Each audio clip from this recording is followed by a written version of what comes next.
ನಮಸ್ಕಾರ ಫ್ರೆಂಡ್ಸ್, ನಿಮಗೆಲ್ಲರಿಗೂ ಸರೋಜ ಚಂಗಳ್ಳೀಸ್ ಹಬ್ ಚಾನಲ್ಗೆ ಸ್ವಾಗತ. ನಾನಿವತ್ತು ಒಂದು ಮಹತ್ವವಾದ ಕಾನೂನಿನ ವಿಚಾರದ ಬಗ್ಗೆ ಮಾತಾಡ್ತಾ ಇದ್ದೀನಿ. ಅದೇನೆಂದರೆ, ಅಂತರ್ಜಾತಿ ವಿವಾಹ ಆದಾಗ ಹುಟ್ಟಿದ ಮಗು ತಂದೆಯ ಜಾತಿಯನ್ನು ಅನುಸರಿಸಬೇಕೋ ಅಥವಾ ತಾಯಿಯ ಜಾತಿಯನ್ನು ಅನುಸರಿಸಬೇಕು ಅನ್ನೋ ಒಂದು ಮೂಲಭೂತ ಪ್ರಶ್ನೆಯ ಬಗ್ಗೆ ಇವತ್ತು ಮಾತಾಡ್ತಾ ಇದ್ದೀನಿ.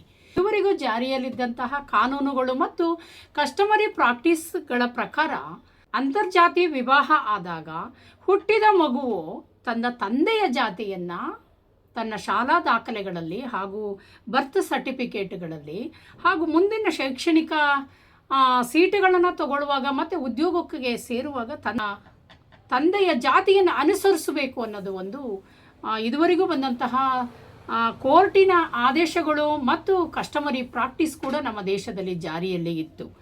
ಆದರೆ ಇದಕ್ಕೆಲ್ಲದ ಒಂದು ಶುಭ ಸಮಾಚಾರ ಮತ್ತು ಶುಭ ಸುದ್ದಿ ಏನು ಅಂತಂದರೆ, ಮೊನ್ನೆ ತಾನೇ ನಮ್ಮ ದೇಶದ ಸರ್ವೋಚ್ಚ ನ್ಯಾಯಾಲಯವಾದಂತಹ ಸುಪ್ರೀಂ ಕೋರ್ಟ್ ನೀಡಿರುವ ಆದೇಶದ ಪ್ರಕಾರ ಅಂತರ್ಜಾತಿ ಮದುವೆಯಾದಂತಹ ಕಪಲ್ಗೆ ಅಪ್ಪ ಒಂದು ಜಾತಿ ಇರ್ತಾನೆ, ಅಮ್ಮ ಒಂದು ಜಾತಿ ಇರ್ತಾಳೆ. ಆದರೆ ಅವರಿಬ್ಬರ ದಾಂಪತ್ಯದಿಂದ ಹುಟ್ಟಿದಂತಹ ಮಗು ತಾಯಿಯ ಜಾತಿಯನ್ನು ಆಯ್ಕೆ ಮಾಡಿಕೊಳ್ಳಲಿಕ್ಕೆ ಆ ಮಗುಗೆ ಫಂಡಮೆಂಟಲ್ ರೈಟ್ಸ್ ಇದೆ ಅಂತ ಹೇಳಿ ಸುಪ್ರೀಂ ಕೋರ್ಟ್ ಆದೇಶವನ್ನು ನೀಡಿದೆ. ಇದುವರೆಗೂ ಇದ್ದಂತಹ ಗೊಂದಲಗಳನ್ನು ನಿವಾರಣೆ ಮಾಡಿದಂತಹ ಸುಪ್ರೀಂ ಕೋರ್ಟ್ ತಾಯಿಯ ಆತ್ಮಸ್ಥೈರ್ಯವನ್ನು ಮತ್ತು ತಾಯಿಗೆ ಇರುವಂತಹ ಸಾಂವಿಧಾನಿಕ ಹಕ್ಕುಗಳ ಅನ್ವಯ ಮಾಡಿ ಮಗುವಿಗೆ ತನ್ನ ತಾಯಿಯ ಜಾತಿಯನ್ನು ಅನುಸರಿಸಬಹುದು ಅಂತ ಹೇಳಿ ಒಂದು ತೀರ್ಪನ್ನು ಕೊಟ್ಟಿದೆ.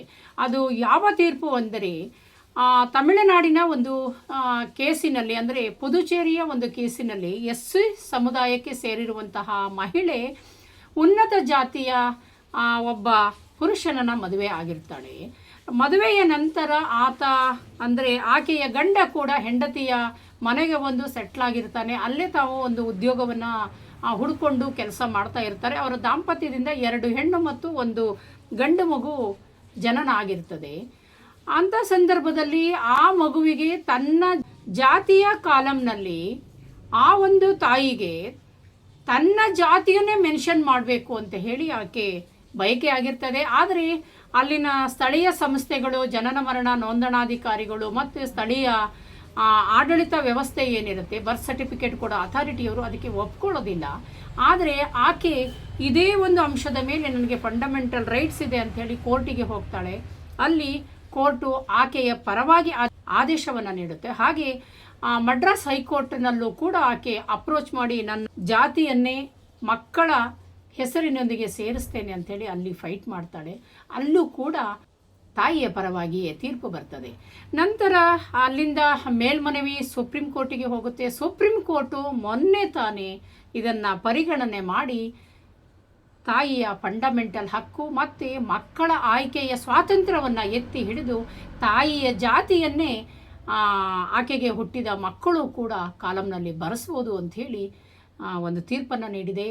ಇದು ನಮ್ಮ ಭಾರತ ದೇಶದ ಎಲ್ಲ ಮಹಿಳೆಯರ ಆತ್ಮಗೌರವಕ್ಕೆ ಮತ್ತು ಆಕೆಯ ಆತ್ಮಸ್ಥೈರ್ಯಕ್ಕೆ, ಆಕೆಯ ಜಾತಿಯ ಅಸ್ತಿತ್ವವನ್ನು ಪ್ರಚುರಪಡಿಸುವಂತಹ ಒಂದು ತೀರ್ಪು ಆಗಿದೆ. ಆಕೆಗೆ ಹುಟ್ಟಿದಂತಹ ಅಂತರ್ಜಾತಿ ವಿವಾಹದಿಂದ ಹುಟ್ಟಿದ ಮಕ್ಕಳಿಗೆ ಅನುಸರಿಸಬಹುದು, ಬರೆಸ್ಕೊಳ್ಬಹುದು ಅಂತೇಳಿ ಮಾನ್ಯ ಸುಪ್ರೀಂ ಕೋರ್ಟು ನೀಡಿರುವಂತಹ ಈ ಒಂದು ತೀರ್ಪು ಎಲ್ಲ ಮಹಿಳಾ ಸಹೋದರಿಯರಿಗೆ ಒಂದು ವರದಾನ ಆಗಿದೆ ಮತ್ತು ಮಕ್ಕಳಿಗೆ ಆಯ್ಕೆ ಸ್ವಾತಂತ್ರ್ಯವನ್ನು ಎತ್ತಿ ಹಿಡಿದಂತಹ ಈ ಒಂದು ತೀರ್ಪನ್ನು ನೀಡಿರುವಂತಹ ನ್ಯಾಯಮೂರ್ತಿಗಳಿಗೆ ನಾನು ಈ ಸಂದರ್ಭದಲ್ಲಿ ಧನ್ಯವಾದವನ್ನು ಹೇಳ್ತಾ, ಇನ್ನು ಮುಂದೆ ನೀವು ಅಂತರ್ಜಾತಿ ಮದುವೆ ಆದವರಿದ್ದರೆ ಹುಟ್ಟಿದ ಮಗುಗೆ ತಂದೆಯ ಜಾತಿಯನ್ನೇ ಬರೆಸಬೇಕು ಅನ್ನೋದು ಇದುವರೆಗೂ ಕೆಲವೊಂದು ಡಿಸಿಷನ್ಗಳಿದ್ದು 2012ರಲ್ಲಿ ಬಂದಂತಹ ಗುಜರಾತ್ ಹೈಕೋರ್ಟಿನ ಕೇಸಲ್ಲೂ ಕೂಡ ಮಗುಗೆ ಆಯ್ಕೆ ಸ್ವಾತಂತ್ರ್ಯವನ್ನು ಕೊಟ್ಟಿತ್ತು. ಸಂಪೂರ್ಣ ಅಧಿಕಾರವನ್ನು ನೀಡಿದ್ದು ಇತ್ತೀಚೆಗೆ ಬಂದಂಥ ಸುಪ್ರೀಂ ಕೋರ್ಟಿನ ಆದೇಶ. ಈ ಪ್ರಕರಣವನ್ನು ಅನ್ವಯಿಸಿಕೊಂಡು ತಂದೆ ಅಥವಾ ತಾಯಿ ಜಾತಿಯನ್ನು ಆಯ್ಕೆ ಮಾಡ್ಕೊಳ್ಳೋಕ್ಕೆ ಗೊಂದಲದಲ್ಲಿರುವಂತಹ ಮಕ್ಕಳು ಈ ಒಂದು ಕಾನೂನಿನ ಅವಕಾಶವನ್ನು ಬಳಸ್ಕೋಬೋದು ಅಂತ ಹೇಳ್ತಾ ಈ ವಿಡಿಯೋವನ್ನು ಮುಗಿಸ್ತಾ ಇದ್ದೀನಿ. ಫ್ರೆಂಡ್ಸ್, ಮೊದಲ ಬಾರಿಗೆ ನಮ್ಮ ಚಾನಲನ್ನು ನೋಡ್ತಾ ಇದ್ದರೆ ದಯವಿಟ್ಟು ಸಬ್ಸ್ಕ್ರೈಬ್ ಮಾಡ್ಕೊಂಡು ನೋಡಿ. ಎಪಿಸೋಡ್ ಇಷ್ಟ ಆದರೆ ಫ್ರೆಂಡ್ಸ್ ಆ್ಯಂಡ್ ಫ್ಯಾಮಿಲಿ ಮೆಂಬರ್ಗಳಿಗೆ ಶೇರ್ ಮಾಡಿ ಅಂತ ಕೇಳ್ಕೊಳ್ತಾ ಈ ವಿಡಿಯೋ ಮುಗಿಸ್ತಾ ಇದ್ದೀನಿ. Thank you for watching Saroja ಚಂಗಳ್ಳೀಸ್ ಹಬ್ ಚಾನಲ್.